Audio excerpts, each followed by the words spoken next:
Ilan na po ang nagawang classroom ng DPWH for 2025? For 2025 po, 22 pa lang po ang completed.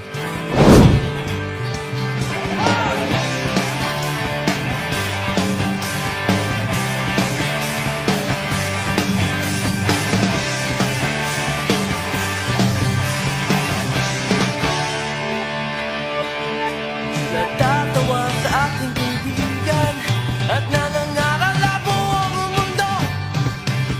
Wala na raw tayong mga kabataan sa ating mga ilog. Kung gusto nyo kaming sigawan, bakit hindi nyo subukan? Lalo lang kayong hindi maiintindihan. Ang awit ng kabataan, ang awit ng panahon, hanggang sa kinabukasan, awitin natin ngayon. Hindi nyo kami panugulan. At syempre, sa taot may dahilan kung bakit tayo nandito ngayon, napakasipag po, salubungin po natin ng masigabong palakpakan. Congresswoman Ann Matibag. Alam po ninyo, nagpapasalamat po ako at naimbitahan po ako sa isang makasaysayang araw na ito dahil kanina po nag-ikot po tayo, napakaganda po ng classrooms na naipatayo po ng ating Congresswoman Ann Matibag. Alam po ninyo, palagi kong sinasabi na pangarap ko na makapagtapos ng pag-aaral lahat ng kabataan dito sa lungsod ng San Pedro.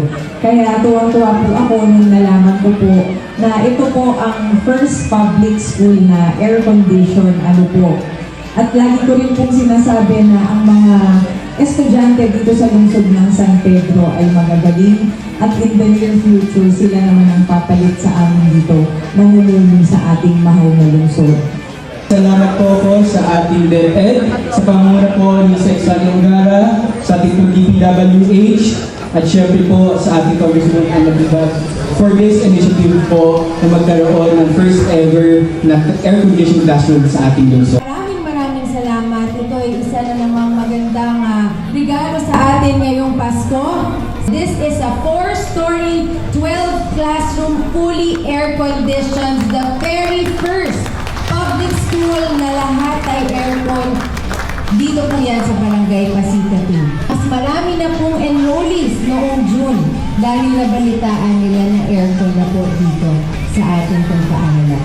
Alam niyo mo, may mga times na nakikita kami ni Sec. Sani Ongara sa mga celebration at parati kong binubulong, Sec, pwede na po tayong mag-inauguration.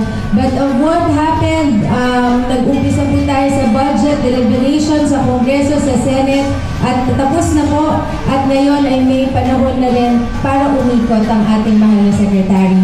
And we truly support him to the budget that allocated for the Department of Education dahil sa akin pa lamang po, sa karanasan ko po dito sa San Pedro, talagang pinagmamalaki ko nung dumating si Secretary Sani Ongara at ang kanyang bando. Nung dumating si Sec. Sani Ongara, mabilis sir na na-appoint po ninyo ang aming napakagaling na SDS. Maraming salamat po. Tatanong, kailan kami mapakikinggan? Mga teachers, thank you sa inyong pagtiis.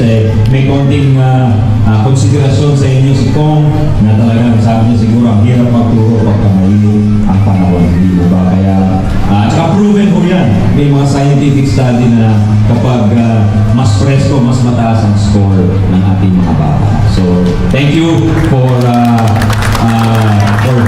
modernizing the schools here in San Pedro City.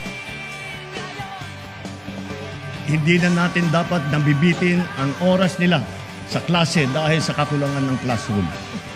Katuwang ng pribadong sektor, sisikapin nating madadagdagan pa ng 40,000 silid-aralan bago matapos itong administrasyon.